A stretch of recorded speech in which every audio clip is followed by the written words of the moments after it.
Bonjour à tous et bienvenue dans cette nouvelle vidéo. Aujourd'hui, on va faire le budget du mois d'avril 2022. Donc, comme vous avez pu le voir déjà dans les précédentes vidéos, j'avais fait un petit récapitulatif un peu donc de l'ensemble de mes dépenses, entrée d'argent et mes dépenses. Donc, j'avais budgétisé tout ça.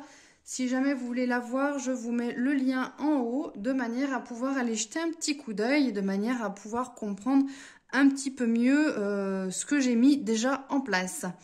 Donc comme vous avez pu voir dans le mois précédent, donc là je mets toujours tout ce qui est entrée d'argent en premier et ensuite tout ce qui va être sortie d'argent, donc tout ce qui est prévisionné, tout ce qui va être plus ou moins fixe d'un mois sur l'autre, de manière à pouvoir les répertorier au fur et à mesure et du coup mentionner le montant qui se trouve juste en face.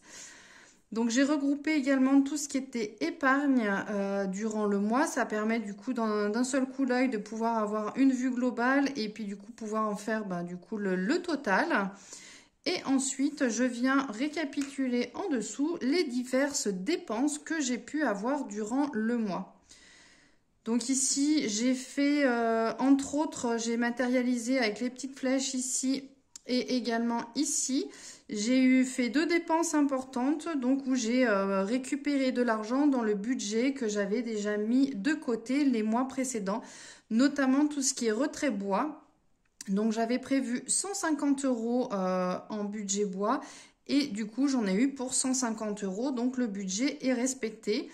Et au niveau de tout ce qui est anniversaire, là j'en ai eu pour 90 € et j'avais budgétisé 100 €, donc on est dans les clous également. Donc voilà, j'ai réinjecté 240 € que j'avais sur mon épargne, que j'avais mis de côté, de manière à pouvoir assurer ces deux dépenses-ci en plus.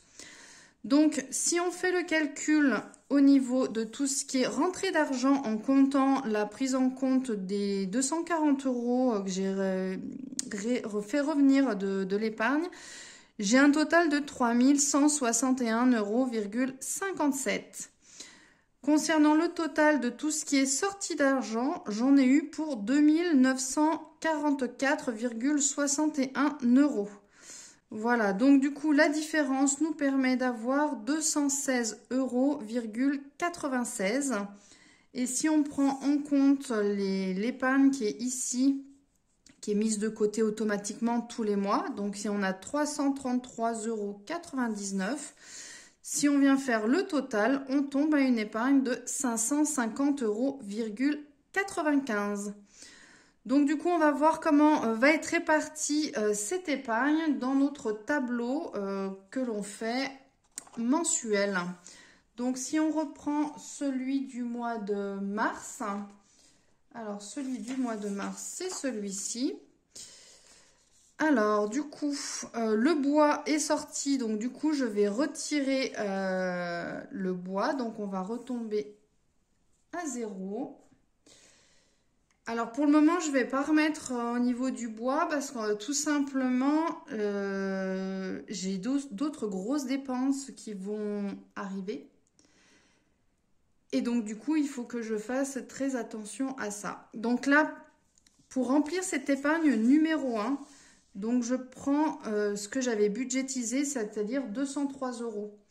Je vous avais expliqué dans la précédente vidéo que je vous ai indiqué en début de vidéo. N'hésitez pas à jeter un petit coup d'œil pour savoir comment j'ai fait pour la budgétiser. Ça concerne tout ce qui est dépenses annuelles. Donc du coup, 203 €, je sais que j'ai reçu un courrier pour l'assurance voiture. Je pensais que l'assurance allait repartir, le contrat allait repartir à partir du moment où j'ai acheté ma voiture l'année dernière, au mois de juin. Et en fait, non, elle va partir au mois de mai, là. Normalement, la date anniversaire était au mois de mai chaque année. Et du coup, je pensais que ça allait partir en juin et pas du tout. Donc là, je vais devoir sortir de l'argent assez rapidement. Et du coup, il va falloir également que je réévalue parce que du coup, c'est quand même plus, c'est 364 € je crois au niveau de l'assurance voiture et non pas 330 €. Donc, il va falloir que je mette tout de suite l'argent. Donc, le mois dernier, j'étais à 110 €. Donc sur les 203 euros, ben 100, 200, 300, on va être à 313 euros. Ben limite, je vais les mettre tout de suite là, les 313 euros. Et je compléterai avec le reste ben, sur du mois de mai, quoi. L'assurance maison, donc j'avais déjà mis 100 euros de côté. Et oui, restez bien jusqu'à la fin de la vidéo parce que du coup, je vais vous expliquer, je vais mettre en place pour le mois de mai, je vais mettre en place certaines choses. Donc, si ça vous intéresse, bien entendu, restez bien jusqu'à la fin. Je vous en parlerai après avoir terminé le calcul ici. Alors, du coup, là, donc les moins 150, ici... Donc, du coup, les 203, ils sont ici. On est d'accord. Donc, du coup, ça nous fait un total de 413 euros. Voilà, pour l'épargne mensuelle numéro 1. Donc, du coup, il me reste... Donc, j'ai 413 euros sur cette épargne-ci. Tout simplement parce que du coup, là, les 150 euros du bois que j'avais épargné jusqu'à maintenant, je les ai du coup utilisés ce mois-ci pour payer début avril, pardon, pour payer une rentrée de bois parce qu'avec le froid qu'il a fait, j'ai pas eu le choix, je ne pouvais plus attendre, il fallait que je chauffe ma maison et comme c'est mon chauffage principal, je l'ai fait tout de suite rentrer et donc du coup, j'ai sorti l'argent de ce compte-ci. Concernant donc là, on a une épargne de 216,96 €. Donc cette épargne-ci, je viendrai l'injecter dans mon épargne mensuelle numéro 2. Mais avant tout ça, je vais faire le récapitulatif avec vous pour avoir une idée de tout ce que j'ai pu en fait... la répartition un petit peu de mes dépenses. Vous savez que j'avais fait, j'aime bien savoir un petit peu les dépenses que j'ai, notamment par rapport aux estimations. Donc par exemple, pour tout ce qui était courses, j'avais budgétisé à peu près 300 euros d'achat estimé. Au niveau de l'essence, à peu près 200 euros par mois. Et également pour la cantine, 110 euros, garde d'enfants 80. Donc voilà, j'avais essayé de projeter pour me faire une petite idée. Et donc du coup, j'aime bien faire un peu un récap de mon mois pour savoir où c'est que je me situe au niveau de mes dépenses. Donc là, du coup, côté courses, j'ai fait 355 euros de dépenses alors que j'avais budgétisé 300. Tout ce qui est essence, donc 137,03 € au lieu de 200. Donc là, on est plutôt bien. Les sorties, donc j'en ai eu, on a fait pendant les vacances, on a fait des sorties donc avec les enfants, j'en ai eu pour 102,50 €. Côté cantine, j'ai eu pour 85,40 € pour les deux enfants. Et normalement, je budgétise à peu près 110 €, donc c'est parfait. Garde des enfants, j'en ai pour 35 € ce mois-ci sur 80 € estimés. Au niveau de tout ce qui est dépenses diverses, donc ça va être tout ce qui est achat à côté, j'en ai eu pour 190,76 €.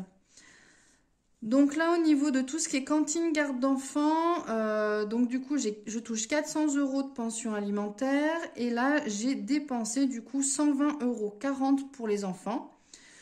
Ça nous fait une différence de 279,60 €. Donc, ça fait à peu près... Donc, cet argent, je le répartis toujours sur le compte des enfants. De manière, c'est de l'argent que je n'ai pas du tout utilisé, qui n'a pas servi du tout. Donc, du coup, c'est de l'argent que je vais toujours à chaque fois rebasculer sur leur compte, sur leur épargne, de manière à leur mettre de l'argent de côté. Et ça leur servira plus tard, à leur majorité, pour faire, voilà, s'ils veulent faire un achat particulier, bah, du coup, ils auront déjà cet argent-là, ce budget-là qu'ils auront déjà mis de côté pour eux. Donc, ça nous revient à 139,80 € par enfant. On part sur nos 216,96 € restants. Donc, 216,96 € restants. Alors normalement, du coup en principe je retire donc l'argent qui reste pour la pension alimentaire. Donc là, j'ai 279,60 €. Donc je m'aperçois effectivement que je ne peux pas leur verser la totalité de la somme. Donc du coup, ben, je suis vraiment très ennuyée je suis pas trop satisfaite de ça. Donc du coup, je vais me mettre un petit pense-bête. Et donc du coup, le mois prochain, à la fin du mois de mai, c'est de l'argent que, même pas la fin du mois, là, début mai, c'est de l'argent que je vais tout de suite mettre de côté de manière à pouvoir la réinjecter de suite dans leur épargne. Donc du coup, on voit bien que les 279, c'est pas possible. Et donc du coup, ben, la différence, il va falloir que je la répercute directement sur le mois de mai, de manière à pouvoir l'épargner de suite. Donc il va falloir que je fasse le calcul. J'ai pas de calculette avec moi. Je vais déjà commencer à remplir directement le tableau du mois d'avril. Alors du coup, le tableau du mois d'avril. Donc pour l'épargne des enfants, donc là j'étais à 185 €. Donc là ça correspond, j'ai dit, je vais me mélanger dans les feuilles là. J'ai dit que ça correspondait à 139,80. Alors on va arrondir, on va faire 140 €. Hein. On va arrondir à 140 €, comme ça ce sera beaucoup plus facile de retenir, de calculer surtout. Donc j'ai 185 € et je vais rajouter... Ah bah, je ne peux pas les rajouter tout de suite, je viens de le dire. Vu que j'ai que 216 €, bah, on va partir sur 216 €. 216 divisé par 2, ça fait 108 € chacun. Et donc, il faudra que je rajoute, pour arriver à 140 €, il faudra que je rajoute 32 €. Donc en mai, «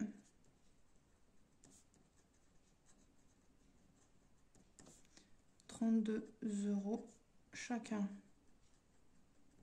Voilà. Donc ça, il faudrait que j'y pense absolument. Alors, je disais, donc là, j'étais à 185 €. 185 € plus 108 € chacun. Donc, ça fait 288, 293, 293. Donc, 293 € chacun.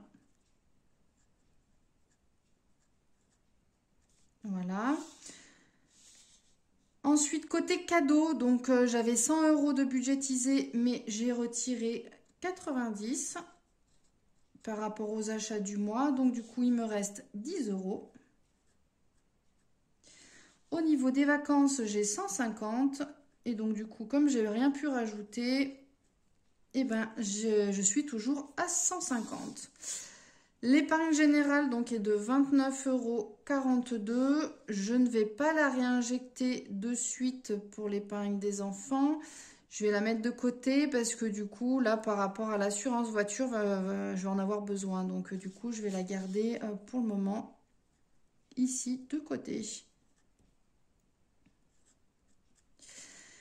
Et donc là, ça nous fait un total. Alors, du coup, je suis à 0,42. Alors 3 et 3, 6. Donc du coup, je retiens 9 et 9, 18, 19, 20, 21, 26 et 1, 27. Je retiens 2. Donc 2, 4, 6, 7, 8.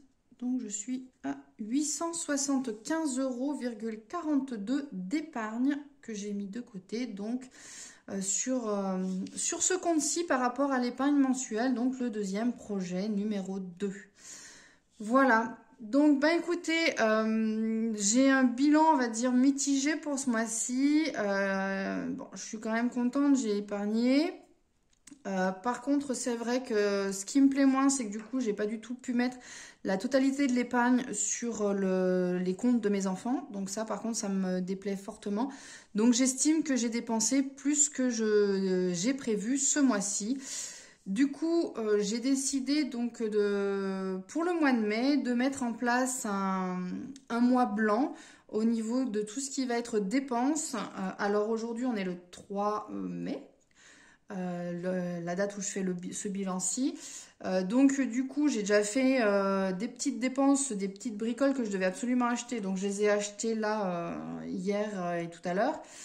Donc maintenant, je vais faire très attention à mes dépenses. Et donc du coup, je vous expliquerai tout ça dans une prochaine vidéo. Je pense qu'il sortira la semaine prochaine. Alors je sais pas si je la fais sortir mercredi ou vendredi prochain, dans une semaine. Je vous dirai ça de toute façon dans tous les cas, où je vais vous expliquer du coup comment je vais procéder, comment je vais m'organiser pour mettre en place ce mois blanc et de manière à limiter en fait mes dépenses, et je vous mettrai du coup mes objectifs pour ce mois blanc. Voilà, bah écoutez, j'espère que cette vidéo vous aura plu.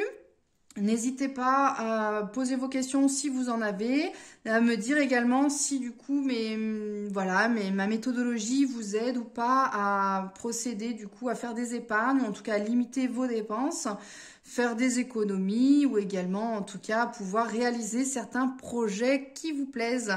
Voilà, donc n'hésitez pas à liker la vidéo, à vous abonner à ma chaîne si ce n'est pas encore déjà fait. Et moi, je vous dis à très bientôt pour une prochaine vidéo. Ciao, bye bye!